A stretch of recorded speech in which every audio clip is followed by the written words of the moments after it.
Okay तो hello students, तो start करते हुए आज की वीडियो। तो आज हमें टॉपिक स्टार्ट करना है। आज हमें टॉपिक मेनली पढ़ना है types of forces and equilibrium. लेकिन उससे पहले हमें एक छोटा सा टॉपिक पढ़ना है, Newton's third law. First law तो हम पढ़ चुके हैं पहले। तो न्यूटन थर्ड लॉ बिल्कुल सिंपल है। स्टेटमेंट आप सबको पता होगा, to every action there is an equal and opposite reaction. ठीक है, इससे इसे आपको पता है। अब इसको सिंपल वर्ड्स में लिखें तो ए कोई बॉडी है और कोई बी बॉडी है। अब ए ने बी पर अगर फोर्स लगाया एफ, ये दोनों कोई सा फोर्स हो सकता है, कांटेक्ट फोर्स या नॉन कांटेक्ट फोर्स, चाहे कांटेक्ट के थ्रू लगाए या नॉन कांटेक्ट के थ्रू। तो ए ने बी पर अगर एफ फोर्स लगाया तो बी ए पर कितना फोर्स लगाएगा, माइनस एफ फोर्स। क्लियर? तो इन दोनों फोर्सेस को एफ एफ यानी मैग्नीट्यूड सेम है, वो प्लस एफ है, ये माइनस एफ यानी डायरेक्शन अपोजिट। इन दोनों फोर्सेस को हम क्या बोल देते हैं, action reaction pair. Action reaction pair. Clear? ये हमने बोल दिया। अब इस एक्शन रिएक्शन पेयर की कुछ प्रॉपर्टीज होती हैं, वो हम देख लेते हैं। ये जो एक्शन रिएक्शन पेयर है ये साइमल्टेनियसली एक्ट करता है, यानी एक ही साथ एक्ट करेगा। जैसे अगर मैं कोई भी चीज है, ये हाथ है मेरा और ऐसे अगर मैं इस पर फोर्स लगा रहा हूं तो जिस वक्त मेरा हाथ, ये राइट हैंड लेफ्ट हैंड पे फोर्स लगा रहा है, उसी वक्त लेफ्ट हैंड राइट हैंड पर भी फोर्स लगाएगा। यानी action reaction pair occur simultaneously. Clear? ये याद रखना, अकर साइमल्टेनियसली, एक साथ अकर करते हैं। Action reaction, action reaction. अब सेकंड अगर हम देखें तो एक्ट साइमल्टेनियसली सेकंड, ये जो एक्शन रिएक्शन पेयर हैं ये डिफरेंट बॉडी पे एक्ट करते हैं। यानी एक पे फोर्स अगर इधर लगेगा लेफ्ट में तो दूसरे पे फोर्स राइट में लगेगा। कभी भी ऐसा नहीं होगा कि एक ही बॉडी पे एक्शन लग गया और उसी पे रिएक्शन लग जाएगा। तो यानी action reaction pair act on different bodies.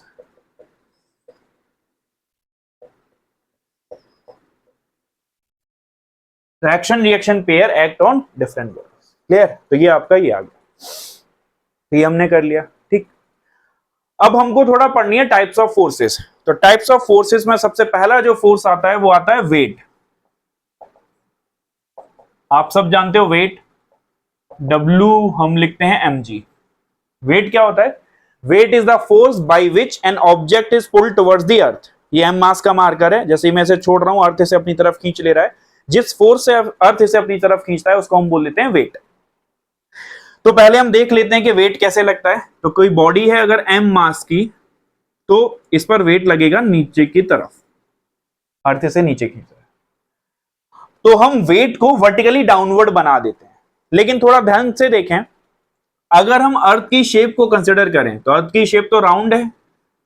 तो अर्थ की शेप राउंड है तो यानी जो बॉडी है तो mg जो है वो इधर लगेगा, यहां वाला mg इधर लगेगा, यहां वाला mg इधर लगेगा।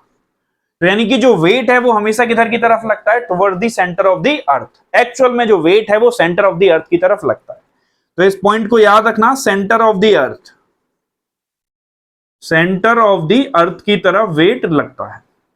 But the question is, normal consider में हम देखें तो अर्थ हमको ऐसा थोड़ी दिख रहा है, क्योंकि अर्थ बहुत बड़ा है। जहां पर हम खड़े हैं तो उसके करस्पॉन्डिंग बहुत बड़ा है, तो अर्थ तो हमको फ्लैट दिख रहा है।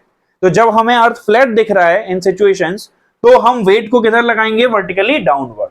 तो याद रखना, इन नॉर्मल कंडीशंस हम वेट को क्या लगा देंगे, वर्टिकली डाउनवर्ड। एक्चुअल में किधर की तरफ लगता है, towards the centre of the earth, लेकिन नॉर्मल सिचुएशन में हम उसको वर्टिकली डाउनवर्ड लगा देंगे। एक्चुअल ये है बट हम इसको डाउनवर्ड बना दिया। क्लियर है? ये एक चीज और समझते हैं यहां पर, अगर मैं न्यूटन थर्ड लॉ को यहां अप्लाई करूं तो ये वेट लगाया किसने, अर्थ ने इस पे लगाया ब्लॉक पे। तो अर्थ ये रहा हमारा, फ्लैट बना दिया इस बार हमने अर्थ। तो अर्थ ने ब्लॉक पे mg फोर्स लगाया, तो क्या ब्लॉक भी अर्थ पे लगाएगा? बिल्कुल लगाएगा, अभी तो आपने न्यूटन थर्ड लॉ पढ़ा है। तो अगर इस मार्कर को अर्थ mg फोर्स से खींच रहा है तो ये मार्कर भी अर्थ को सेम mg फोर्स से ऊपर खींच रहा है। But the question is, marker का मास बहुत कम है तो इस बेचारे को जाना पड़ता है, और अर्थ का मास बहुत ज्यादा है तो अर्थ पे इस फोर्स का फर्क नहीं पड़ता, अर्थ मूव नहीं करता, इसको जाना पड़ता है। क्लियर? बट इसका मतलब ये नहीं है कि अर्थ पे फोर्स नहीं लगता, अर्थ पर इक्वल और अपोजिट फोर्स लगता है। क्लियर? तो आगे याद रखना, वेट को हम नॉर्मल कंडीशन में वर्टिकली डाउन बनाया करेंगे। और इस तरीके से एक और सिचुएशन अगर मैं लूं, मान लेता हूं मैं ये सिचुएशन कि ये इस तरीके से ऐसे ब्लॉक रखा हुआ है ऐसे, ये इंक्लाइन है, ये डैश्ड लाइंस रिप्रेजेंट करती हैं कि जो सरफेस है वो मूवेबल नहीं है। ये इंक्लाइन है और ये ब्लॉक है एम, ये इंक्लाइन और ये ब्लॉक एम मास का। अब इसको ध्यान से देखना, यहां पर वेट किधर लगेगा इसका, नीचे एम जी। ठीक है, हमेशा वेट को हम नीचे की तरफ लगाएंगे एम जी। चलो भैया सेकंड फोर्स देखो, नॉर्मल फोर्स। तो नॉर्मल फोर्स कहां लगता है पहले देख लेते हैं। It acts between any two surfaces in contact. दो सरफेस जब भी कांटेक्ट में होंगे तो नॉर्मल फोर्स लगेगा। It acts perpendicular to the surface in contact, और ये दोनों सरफेस के परपेंडिकुलर लगता है। सिंपल एग्जांपल दूं तो मान लेता हूं, जैसे ये मैं मान लेता हूं, ठीक है, ये दो सरफेसेस मान लिए मैंने।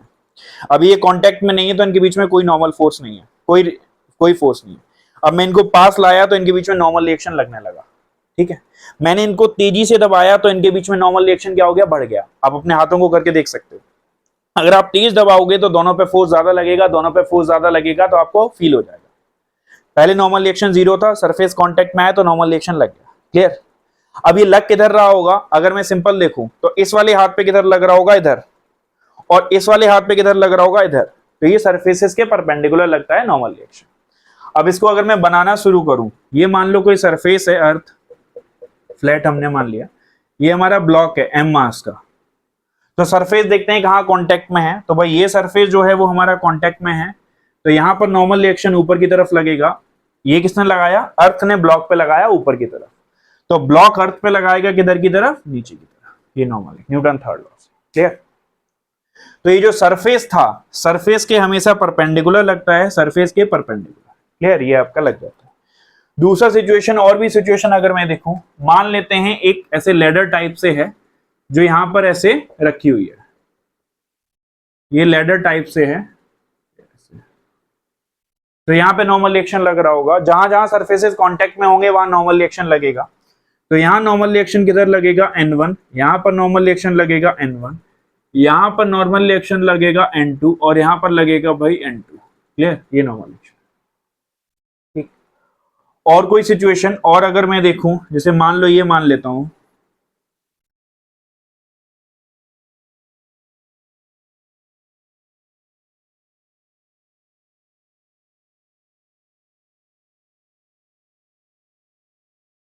ऐसे। तो इस केस में अगर मैं नॉर्मल रिएक्शन देखूं तो सरफेसेस कहां कांटेक्ट में, ये रहा सरफेस कांटेक्ट में, तो यहां नॉर्मल रिएक्शन लगेगा N1, यहां पर भी लग जाएगा N1। बट सरफेस तो यहां भी कांटेक्ट में बताया, तो सरफेस के परपेंडिकुलर लगेगा, तो यहां पर नॉर्मल रिएक्शन ऐसे तिरछा लगेगा, N2 ऐसे तिरछा लगेगा, और यहां पर ऐसे लगेगा। याद रहेगा भाई, नॉर्मल रिएक्शन ये सरफेस था ना, तो इसके परपेंडिकुलर से तिरछा लगेगा। ठीक है भाई। और एक सिचुएशन देखूं अगर मैं, तो ये ब्लॉक है हमारा, इंक्लाइन है कोई सरफेस, ये यहां पे रखा हुआ है, यहां पर इसके ऊपर एक ब्लॉक रखा हुआ है एम, ये थीटा एंगल। अब ये दो सरफेसेस कांटेक्ट में हैं, तो यहां नॉर्मल रिएक्शन लगेगा, बिल्कुल लगेगा, इधर लग जाएगा नॉर्मल रिएक्शन, और इस पर इधर लग। अब आप कहोगे ग्राउंड और इसके बीच में भी लगेगा, लग सकता है, लगेगा अगर गिवन होगा तो यहां पर मैं बना दूंगा एन डैश, और यहां पर बना दूंगा एन डैश। सिंपल है, जब भी दो सरफेसेस कांटेक्ट में होंगे तो नॉर्मल रिएक्शन लग रहा होगा। ठीक है, सरफेस के परपेंडिकुलर होगा, इक्वल और अपोजिट होगा, दोनों बॉडी पर लग रहा होगा। ठीक। तो देखो अब नेक्स्ट हमको पढ़ना है टेंशन फोर्स। टेंशन फोर्स जैसे सिंपल है, कोई भी ऐसी चीज जो टाइट हो सके, जैसे मेरे पास रोप नहीं है तो मैं ये हैंकी ले लेता हूँ, रूमाल ले लेता हूँ, तो ये मान लो रोप है, तो ये भी लूज है, तो इसमें कोई टेंशन नहीं है। लेकिन अगर मैं इसको टाइट कर दूं तो जैसे ये टाइट हो जाएगा तो इसमें टेंशन डेवलप हो जाएगी। तो यानी कि टेंशन फोर्स मतलब टाइटनेस कितनी है, जितना ज्यादा टाइट होगा उतनी ज्यादा फोर्स होगी। तो ये टेंशन फोर्स कहां कहां एक्ट करेगी आपकी, खुद ही बता दो। रोप में कोई वायर है, स्ट्रिंग है, चेन है, इन सब में ही एक्ट करेगी टेंशन, जितनी ज्यादा टाइट उतनी ज्यादा। अब इसके कुछ पॉइंट्स देखते हैं। किसी भी रस्सी से आप किसी भी चीज को हमेशा खींच सकते हो, रस्सी बांध के खींच लिया, उसे धक्का नहीं मार सकते क्योंकि रस्सी जो है वो स्लैक हो जाएगी। तो ये can only pull, tension force से आप किसी भी चीज को सिर्फ पुल कर सकते हो, it can only pull. Second, इसका जो डायरेक्शन होगा वो हमेशा रस्सी की तरफ होगा, ऑलवेज टुवर्ड्स द रोप।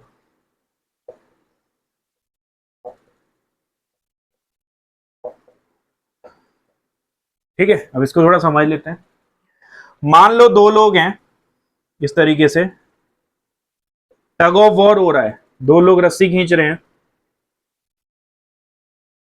ये इस रस्सी को खींच रहे हैं, तो ये इनके बीच की रस्सी है। अब क्वेश्चन आता है कि यहाँ टेंशन बनानी है, तो मैंने बताया था जब भी आपको जिस भी पॉइंट पर टेंशन बनानी हो याद रखना ऑलवेज टुवर्ड्स द रोप। तो मान लो मुझे इस पॉइंट पर टेंशन बनानी है, तो एक तरफ तो पर्सन है और एक तरफ रोप है, तो यहाँ पे मैं हमेशा रोप की तरफ टेंशन बनाऊंगा। तो टेंशन हमेशा किधर एक्ट करेगी, टुवर्ड्स द रोप। यहां पर भी मैं किधर बनाऊंगा, रोप लेफ्ट में है, पर्सन राइट में है, तो हमेशा रोप की तरफ। तो टेंशन जो है वो हमेशा रोप की तरफ बनेगी। एक और ले लेते हैं, जैसे ये पर्सन है, ये एक ब्लॉक को ऐसे रख के ऐसे खींच रहा है, क्लियर, ऐसे मान लिया मैंने। तो अब मुझे यहाँ टेंशन बनानी है, तो टेंशन इस पॉइंट पे बनानी है, तो हमेशा टुवर्ड्स दी रोप। इस पॉइंट पे बनानी है तो टुवर्ड्स दी रोप, इसको याद रखना। मान लो एक और सिचुएशन ले लेता हूं, ये कोई चीज से हैंग कर रही है, अगर हैंग कर रही है तो यहाँ पे मुझे टेंशन बनानी है, तो टेंशन इधर टुवर्ड्स दी रोप, यहाँ पे बनानी है तो टुवर्ड्स दी रोप, ऐसे। तो टेंशन को हम इस तरीके से बना लेते हैं। अब देखो एक पॉइंट को समझो टेंशन से रिलेटेड, ये नोट है, इसको याद रखना। If the rope is massless, अगर हमारी रोप मासलेस होगी, then the tension is same everywhere in the rope, तो टेंशन जो है पूरे रोप में सेम होगी, ठीक है। तो याद रखना सेम एवरीवेयर। इसको मैं करके दिखा रहा हूं तब थोड़ा ज्यादा बेटर समझ आएगा। एक्चुअल में तो रोप मासलेस नहीं होती, लेकिन आपके सिलेबस में मोस्ट ऑफ द क्वेश्चन में रोप मासलेस गिवन होगी। तो जब रोप मासलेस गिवन होगी तो उसके सारे पॉइंट पर टेंशन जो है वो सेम होगी। कैसे होगी सेम, वो एक बार देख लेते हैं। मैं दो सिचुएशन मान लेता हूं, एक बार रोप को मासलेस मान लेता हूं और एक बार रोप का मास मान लेता हूं कि क्या है। तो जब मैं रोप को मासलेस मानूंगा, ये मैंने मान लिया, तो ये मैंने रोप मान ली यहां से यहां तक, और ये मैंने ब्लॉक मान लिया, 10 kg का मान लेता हूं। फिर मैंने दूसरी बार रोप मानी, लेकिन इस बार रोप का मैंने मास कंसिडर कर लिया कि भाई रोप का भी कुछ ना कुछ मास है, 10 kg। ठीक, इस बार रोप का भी कुछ ना कुछ मास है, इस वाली रोप का कोई मास नहीं है, इसका मास कितना है भाई 0, और इस वाली रोप का मास है 2 kg, और नीचे का ब्लॉक का तो है ही। अब ध्यान से देखो, मैं इसके अलग अलग पॉइंट पर टेंशन बनाऊंगा। सबसे पहले देखते हैं कि ब्लॉक पे ग्रेविटी लग रही होगी mg, तो mg कितना हो जाएगा भाई, ध्यान से देखो, 10 इंटू जी की वैल्यू कितनी दे रखी है आपको 10, तो 10 इंटू 10 कितना हो जाएगा 100 न्यूटन। तो वेट इसको नीचे खींच रहा होगा, लेकिन ये रस्सी इसको नीचे नहीं जाने दे रही, तो यहाँ टेंशन कितना आएगा, वेट नीचे खींच रहा है बट ये नीचे नहीं जा रहा, तो यानी टेंशन इसको रोक के रखी हुई है, तो टेंशन T1 कितना आ जाएगा 100 न्यूटन आ गया, क्लियर। अब मैं इस पॉइंट पे आ जाता हूं, मिड पॉइंट पर टेंशन निकालता हूं, तो यहां पर टेंशन कितना आएगा। क्वेश्चन इज, यहां वाली टेंशन इसको सपोर्ट कर रही थी, यहां वाली टेंशन इतने हिस्से को सपोर्ट कर रही है, इतने हिस्से को नीचे नहीं जाना दे रही, बट इतने हिस्से में आ क्या रहा है 10 kg का ब्लॉक, और रस्सी का तो कोई मास है ही नहीं, तो टोटल वेट इतने का कितना हो गया 10 kg। तो फिर से ये कितने को सपोर्ट कर रहा है 10 इंटू 10, तो कितना आ जाएगा 100 न्यूटन। अब टॉप मोस्ट पॉइंट पे आ जाता हूं, यहां पर यहां की टेंशन क्या कर रही होगी, पूरी इसको सपोर्ट कर रही होगी, तो इसका मास कितना था 10 kg, और रोप का तो कोई मास है नहीं, तो फिर से कितना मास आ गया 10 kg, तो टेंशन फिर से कितना आ जाएगा 100 न्यूटन। तो यानी कि यहां पर और यहां पर तीनों पॉइंट पर टेंशन कितनी आई हमारी सेम। अब अगर रोप का मास गिवन है तब क्या होगा, नीचे कितना वेट लगेगा 100 न्यूटन, ध्यान से देखना, यहां पर टेंशन लग रहा होगा T1, ये टेंशन इतने ब्लॉक को सपोर्ट कर रही होगी, तो इतना ब्लॉक का वेट कितना है 100, तो यानी यहां पर टेंशन कितनी होगी 100 न्यूटन, तो T1 आ गई। अब मिड पॉइंट पे आ जाता हूं, यहां पर टेंशन कितनी होगी देखते हैं, तो ये किसको सपोर्ट कर रही होगी इसको। अब इसके अंदर क्या आ जाता है 10 kg का ये आ जाता है, प्लस टोटल रोप का मास है 2 किलो, यहां पर हम बीच में खड़े हैं, तो इतनी रोप का मास हो जाएगा 1 किलो, 10 और 1 11 किलो हो जाएगा, तो टेंशन कितनी हो जाएगी 110 न्यूटन, mg कर दिया 11 किलो इंटू जी। अब मैं टॉप मोस्ट पॉइंट पर आ गया, टेंशन T3, ये किसको सपोर्ट कर रहा है, ये पूरे को सपोर्ट कर रहा है, तो 10 किलो और 2 किलो की रस्सी, 10 और 2 12, तो कितना आ जाएगा 12 m इंटू जी, तो कितना आंसर आ गया 120 न्यूटन। ध्यान से देखो, यहां टेंशन 100 आया था, यहां 110, यहां 120, बट इस केस में हर जगह टेंशन सेम आया। तो इसको याद रखना, जब भी रोप मासलेस होगी तो उसके हर पॉइंट पर टेंशन सेम होगी, अगर उसका मास गिवन है तो उसके अलग अलग पॉइंट पर टेंशन अलग अलग होगी। फिर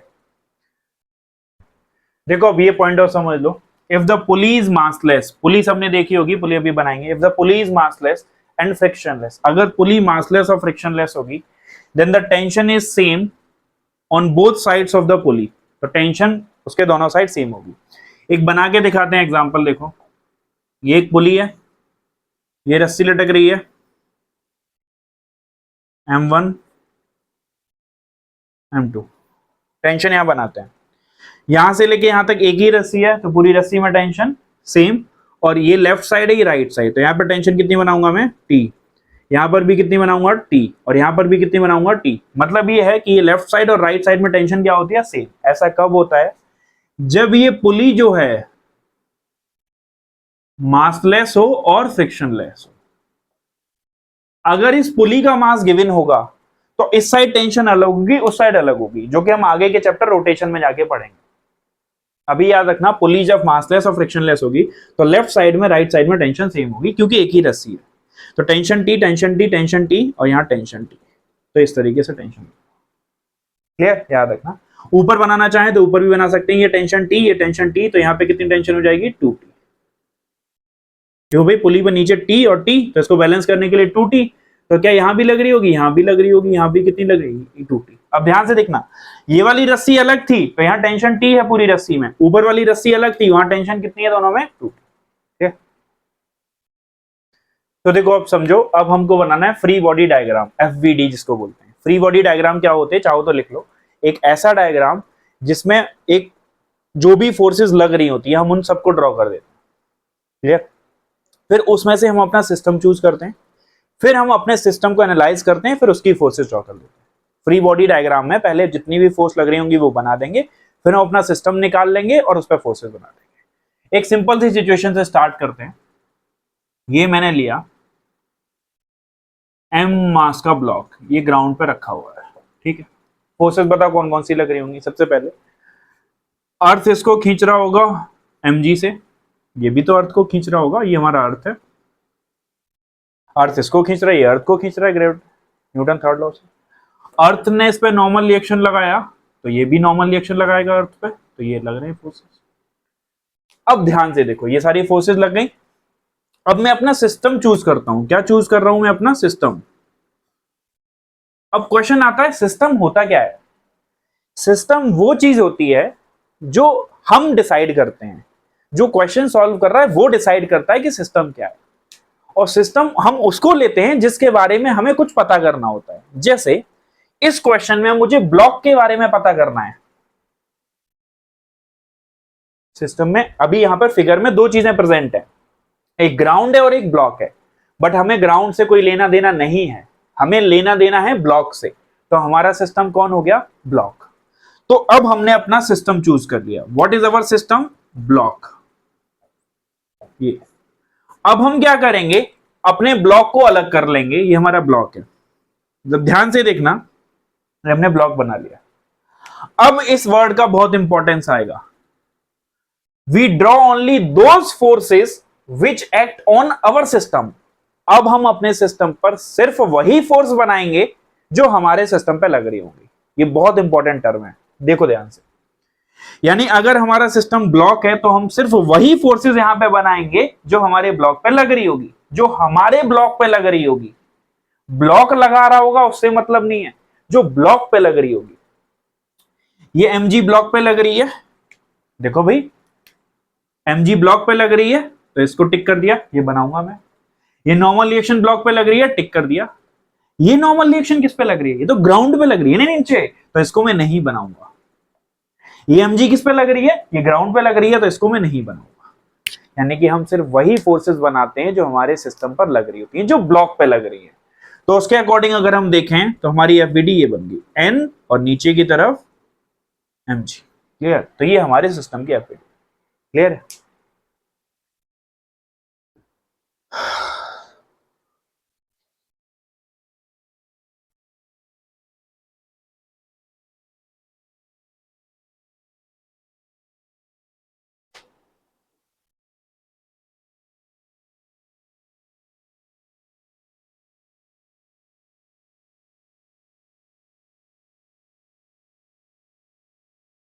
देखो भाई एक और एग्जांपल देखो इसका, मान लो ये पुली है एक, ये ब्लॉक है M1 और ये ब्लॉक है M2। अब हम क्या करेंगे, पहले इस पे जितनी भी फोर्सेज हैं वो सारी बना देंगे, फिर हम अपना सिस्टम चूज करेंगे, उसके बाद अपनी फोर्सेज बनाएंगे। पहले वेट M1G, इस पर M2G। क्लियर? ग्राउंड पे भी लग रहा होगा बट हम उसको नहीं बना रहे, ग्राउंड का तो कोई काम ही नहीं है। यहाँ पे क्या लग रहा होगा, टेंशन T। यहाँ पे बताया था टेंशन T, ये सेम रोप है तो यहाँ पर टेंशन T, यहाँ पर टेंशन T। क्लियर? ये पुली है, नीचे टी लग रहा है तो 2T हो गया, तो यहाँ पर भी कितना लगेगा, ऊपर 2T, और यहाँ पर भी कितना लगेगा 2T। हमने बना सारी फोर्सेस दी हैं बट हमें जरूरत कितने की पड़ेगी वो भी हम डिसाइड करते हैं। ठीक है, तो ये हमने जितनी भी फोर्सेस लग रही हैं वो सारी बना दी। अब हम चूज करते हैं अपना सिस्टम। सिस्टम मैं डिसाइड कर रहा हूं, मान लो मुझे M1 के बारे में पता करना है, तो मेरा सिस्टम हो गया M1, तो मैं M1 को बनाऊंगा। अब मैं M1 पर वही फोर्स बनाऊंगा जो इस पर लग रही है। तो M1 पर कौन सी फोर्स लग रही है बताना भाई, M1G, और ऊपर क्या लग रही है, टेंशन। मुझे बाकी किसी से कोई मतलब नहीं है, जब मैं M1 की FVD बनाऊंगा तो केवल इतना बनाऊंगा। फिर मैं अपना सिस्टम दूसरा चेंज कर लेता हूं। सिस्टम, मान लो मेरा सिस्टम जो है अब हो गया M2। हम अपने अकॉर्डिंग डिसाइड करते हैं कि भाई हम किसकी FVD बना रहे हैं। तो मैंने M2 डिसाइड कर लिया, तो ये मैंने M2 बना दिया। अब M2 पे ऊपर क्या लग रहा है, टेंशन T, और नीचे क्या लग रहा है, M2G। ठीक, तो ये मेरी इसकी FVD हो गई, ये मेरी इसकी। ठीक, तो पहले क्या करते हैं, हम सारी जितनी भी फोर्सेस हैं वो बना लेते हैं, फिर अपना सिस्टम चूज करते हैं, फिर हम अपने सिस्टम पर जो फोर्स लग रही होती है उनको ड्रॉ करते हैं। ठीक, तो अब देखो हमको पढ़ना है इक्विलिब्रियम। इक्विलिब्रियम आपने पढ़ रखा होगा, मतलब सुन रखा होगा word, thermal equilibrium, chemical equilibrium. यहाँ पर हमको समझना है फोर्स इक्विलिब्रियम, यानी फोर्स से रिलेटेड इक्विलिब्रियम, फोर्स इक्विलिब्रियम। तो कोई भी सिस्टम इक्विलिब्रियम में तब रहता है जब उस पर नेट फोर्स कितना होता है, 0। तो जब किसी बॉडी पर नेट फोर्स 0 होगा तो हम बोलेंगे that system is in equilibrium. अब सिंस फोर्स वेक्टर क्वांटिटी है तो इसको हम एक्सिस के अलोंग सेपरेट कर सकते हैं, यानी कि एक्स एक्सिस की बात करें तो अगर वो इक्विलिब्रियम में होगा तो नेट फोर्स जो है वो एक्स एक्सिस में कितना होना चाहिए, 0। अगर मैं वाई एक्सिस की बात करूं तो नेट फोर्स जो है वो वाई एक्सिस में भी कितना होना चाहिए, 0। क्लियर है? अगर मैं जेड एक्सिस की बात करूं तो नेट फोर्स जो है वो जेड एक्सिस में भी कितना होना चाहिए, 0। क्लियर? तो ये हमारा सिंपल है कि जब बॉडी इक्विलिब्रियम में है तो नेट फोर्स 0 है, यानी कि एक्स एक्सिस में भी नेट फोर्स 0, वाई एक्सिस में भी नेट फोर्स 0 और जेड एक्सिस में भी नेट फोर्स 0। तो इसको ध्यान से देखो, ये क्वेश्चन है, find the normal reaction force if the block is in equilibrium. Block equilibrium में गिवन है, हमको नॉर्मल रिएक्शन फोर्स बतानी है। तो हमारा सिस्टम ये 10 kg ब्लॉक है। याद रखना, सिस्टम अगर हमारा 10 kg ब्लॉक है तो हम सिर्फ वही फोर्स बनाएंगे जो हमारे ब्लॉक पे लगेंगे, ग्राउंड वाला फोर्स हम नहीं बना रहे। तो मैं इस पे अगर सिंपल बनाऊं तो नॉर्मल रिएक्शन मैंने बना दिया क्योंकि हमारे ब्लॉक पे लग रहा है, mg बना दिया। एक नॉर्मल रिएक्शन ग्राउंड पर भी लग रहा होगा जो ब्लॉक लगाएगा, बट ग्राउंड हमारी टेंशन नहीं है, हमें सिर्फ ब्लॉक के बारे में सॉल्व करना है तो हमने बना दिया। अब ये चीज जो है ये इक्विलिब्रियम में है, अगर ये चीज इक्विलिब्रियम में है तो नेट फोर्स कितना होना चाहिए, 0। नेट फोर्स 0 कब होगा, एक फोर्स ऊपर लग रहा है एक फोर्स नीचे लग रहा है, तो नेट फोर्स 0 कब होगा, जब n किसके बराबर हो जाए, mg के। तो n कितना हो जाए, 10 इंटू जी की वैल्यू 10 ले रहा हूं, तो कितना आंसर आ जाएगा, 100 न्यूटन। तो ये हमारा आ गया 100। क्लियर? एक और क्वेश्चन देखो इसी जैसा। मान लो हमने ये किया, एक ब्लॉक ऐसे हैंग कर रहा है और एक और हैंग कर रहा है, ये 10 kg और ये 20 kg मान लेते हैं। फाइंड टेंशन इन रोप्स, और ये सिस्टम इक्विलिब्रियम में गिवन है। एक ब्लॉक ऐसे लटक रहा है और ये हैंग कर रहा है। अब हमें टेंशन बतानी है रोप में। तो दो रोप हैं, पहले फोर्सेस बना लेते हैं। mg लग रहा होगा, g को 10 लेना है, तो mg 10 इंटू जी की वैल्यू 10 है तो कितना लगेगा फोर्स, 100 न्यूटन। यहाँ पर टेंशन लगेगा T1 मान लिया मैंने इसको, यहाँ पर टेंशन लगेगा T1 मान लिया मैंने इसको, क्योंकि सेम रोप है तो यहाँ T1 यहाँ T1। यहां पर इसका वेट लग रहा होगा कितना, 200 न्यूटन। क्यों, m इंटू जी, जी की वैल्यू 10। यहां पर टेंशन कितना मान लूंगा मैं, T2, और यहां पर भी टेंशन कितना मान लूंगा मैं, T2। क्लियर, ये हमारा फोर्स। अब मैं इसको सॉल्व करता हूं, तो मैं पहले 10 kg की एफवीडी बनाता हूं। किसकी, 10 kg की, याद रखना। तो 10 kg पर अगर मैं देखूं, तो 10 kg पर ऊपर कितना लग रहा है, T1, और नीचे कितना लग रहा है, 100 न्यूटन। क्या ये 10 kg का ब्लॉक कहीं जा रहा है, नहीं जा रहा, तो इस पर नेट फोर्स कितनी होगी, 0। ऊपर कितनी लग रही है, T1, नीचे कितनी लग रही है, 100। तो ऊपर की फोर्स नीचे की फोर्स के बराबर हो गई, तो T1 कितनी आ गई, 100 न्यूटन। ये मेरा आंसर। क्लियर। अब मैं 20 kg वाले पे फोकस करता हूं, तो 20 kg वाले के पास गया। तो 20 kg वाली के पास जब मैं गया, तो ऊपर कितनी फोर्स लग रही है, T2, ये 20 kg। नीचे कितनी फोर्स लग रही है, 200 न्यूटन, और यहाँ पे क्या लग रहा है, T1। T1 अभी मुझको पहले से पता है, T1 कितना है, 100। ये निकाला ना अभी मैंने T1। अब ये 20 kg भी क्या कोई मोशन कर रहा है, नहीं कर रहा, तो 20 kg भी इक्विलिब्रियम में है। अगर 20 kg भी इक्विलिब्रियम में है, तो यानी अपवर्ड फोर्स डाउनवर्ड फोर्स के बराबर होनी चाहिए। तो T2 किसके बराबर हो जाएगा, 200 प्लस T1 कितना है, 100। तो T2 किसके बराबर हो जाएगा, 300 न्यूटन। क्लियर, तो ये आ गया। ठीक है, चलो भाई देखो ये वाला क्वेश्चन देखो। ये सिचुएशन है, ये रस्सी, ये रस्सी, ये रस्सी, ये पी पॉइंट, और 10 kg का वेट हैंग कर रहा है। Find the tensions in the rope if the block is in equilibrium. ये 3 रस्सियां हैं, 1 2 3, इनमें हमें टेंशन बतानी है, और ये सिस्टम जो है वो इक्विलिब्रियम में गिवन है। तो हम बनाते हैं, फोर्स बनाते हैं यहाँ पर mg। mg को डायरेक्ट लिख दूं m इंटू जी, जी 10 गिवन है, तो कितना हो जाएगा, 100 न्यूटन। ऊपर कितना टेंशन लगेगा, T, इसको मैं T1 बोल दे रहा हूँ। यहाँ पर भी कितना लगेगा, T1। यहाँ पर कितना मान लूं मैं, T2, और यहाँ पर कितना मान लूं मैं, T3। याद रखना। ठीक, अब ध्यान से देखना भाई। पहले मैं इस 10 kg के बारे में सॉल्व करता हूँ। 10 kg इक्विलिब्रियम में, नीचे कितना फोर्स, 100, ऊपर कितना, T1। अगर कोई बॉडी इक्विलिब्रियम में, तो नेट फोर्स 0 होगी। ऊपर लग रहा है T1, नीचे लग रहा है 100, तो T1 कितना हो जाएगा, 100 न्यूटन। क्लियर, ये मेरे T1 की वैल्यू है। पक्का। अब फोकस करो, मुझे T2 और T3 भी निकालना है, तो उसके लिए मैं पॉइंट P के पास जाता हूं। ध्यान देना, पॉइंट P के पास। तो पॉइंट P पर क्या है, ये मेरा पॉइंट P है। यहां फोर्स लग रही है T2, यहां फोर्स लग रही है T3, और नीचे फोर्स लग रही है T1। ठीक है, सबको दिख रहा होगा। अब हमें क्वेश्चन सॉल्व करने के लिए क्या करना होता है, दो एक्सिस लेनी होती है। याद रखना, दो एक्सिस चूज करते हैं। एक एक्स एक्सिस ले लेता हूं मैं, और एक वाई एक्सिस। तो मैं पहली अपनी एक्स एक्सिस ये ले लेता हूं, this is my axis number 1। ये मेरी एक्सिस नंबर 1 एक्स एक्सिस, और ये मेरी एक्सिस नंबर 2 वाई एक्सिस। ये मैंने ले ली, ये याद रखना, एक्स एक्सिस ले ली, एक वाई एक्सिस। अब मैं चेक करूंगा कि जो फोर्स मेरी ऑलरेडी एक्सिस के अलोंग होंगी, तो उनको एज इट इज छोड़ दो। लेकिन जो एक्सिस के अलोंग नहीं होंगी, मैं उनका कंपोनेंट ले लूंगा। क्या ले लूंगा, कंपोनेंट। यहां पे अगर मैं बना के दिखाऊं, ये देखो, जैसे ये पी पॉइंट था, ये 53 डिग्री एंगल, तो ये वाला भी कितना हो जाएगा, 53। ये समझ आ रहा है, तो इसको मैं यहां बना ले रहा हूं। फिर से समझ लो, मैंने दो एक्सिस चूज कर ली, एक्सिस नंबर 1 और एक्सिस नंबर 2। अब मैं चेक करूंगा मेरी फोर्स एक्सिस के अलोंग है या नहीं है। क्या T1 एक्सिस के अलोंग है, वाई एक्सिस के अलोंग, किसी भी एक्सिस के अलोंग हो, चाहे एक्स एक्सिस के चाहे वाई एक्सिस, किसी एक एक्सिस के अलोंग होनी चाहिए। तो T1 एक्सिस के अलोंग है। देखो एक्सिस नंबर 2 के अलोंग है, तो इसको छोड़ दो। क्या T3 एक्सिस के अलोंग है, T3 है एक्सिस नंबर 1 के अलोंग, देखो इसी लाइन पर है। लेकिन ये जो T2 है, ये ना एक्सिस 1 में है ना एक्सिस 2 में है, तो यानी इसके हमें क्या करने पड़ेंगे, कंपोनेंट।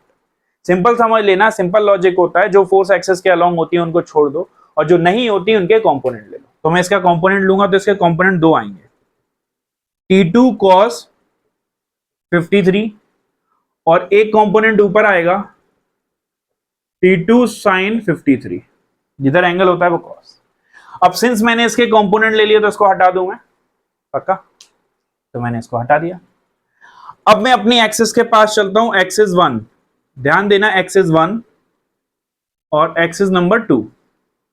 एक्सिस 1 एक्स एक्सिस, और ये वाई एक्सिस। एक्सिस 1 कौन सी एक्सिस है, एक्स एक्सिस। एक्सिस T2 कौन सी एक्सिस है? Y axis. ठीक है, एक्सिस 1 x एक्सिस और ये Y एक्सिस। अब एक्सिस 1 में फोर्स देखो राइट में कितनी लग रही है? T2 cos 53। याद देना T2 cos 53, तो T2 cos 53 राइट में लग रही है और ये बॉडी इक्विलिब्रियम में है, तो जो राइट में लग रही होगी फोर्स वो लेफ्ट के इक्वल होगी, क्योंकि ये बॉडी इक्विलिब्रियम में है, तो नेट फोर्स कितनी होनी चाहिए? 0।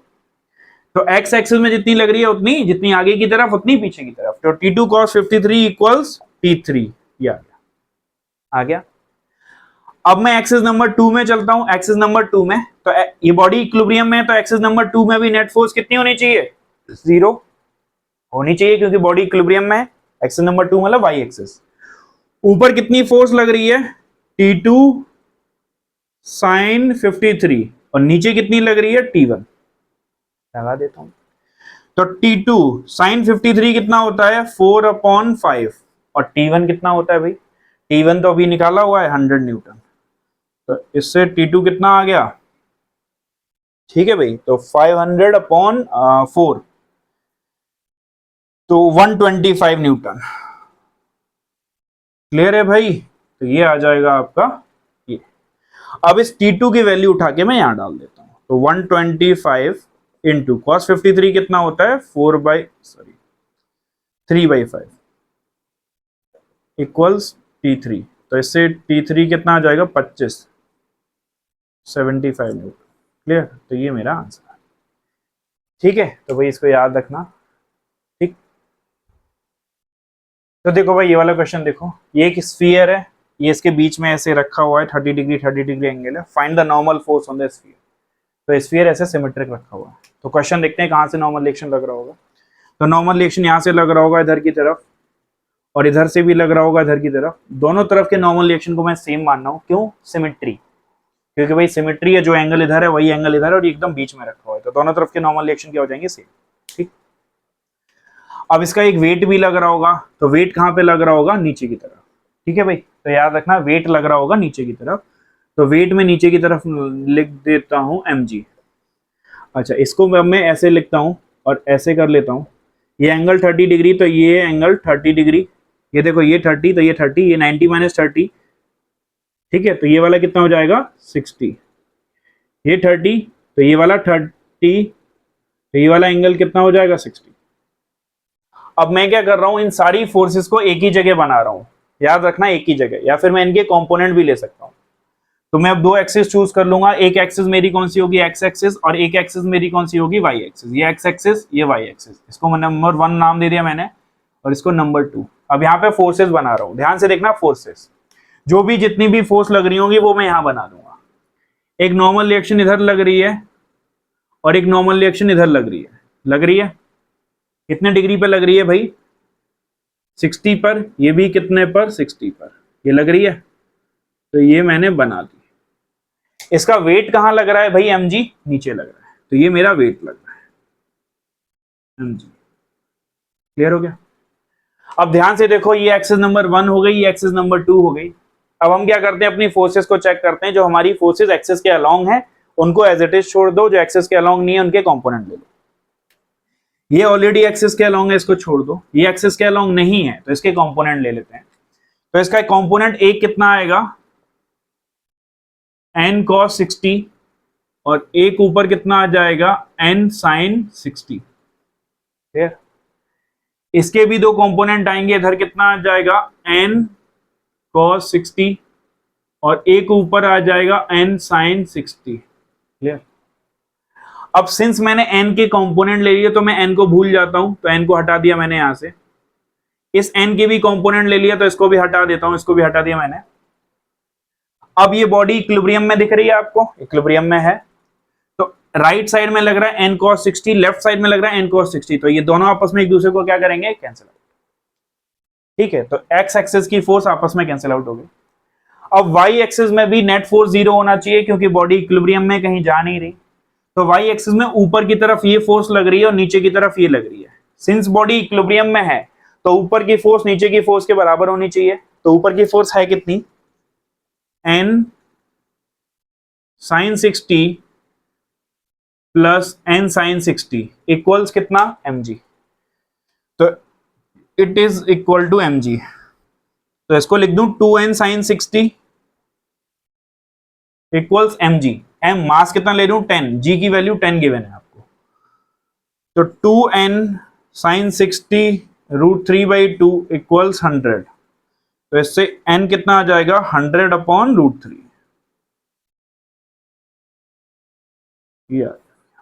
ठीक है भाई।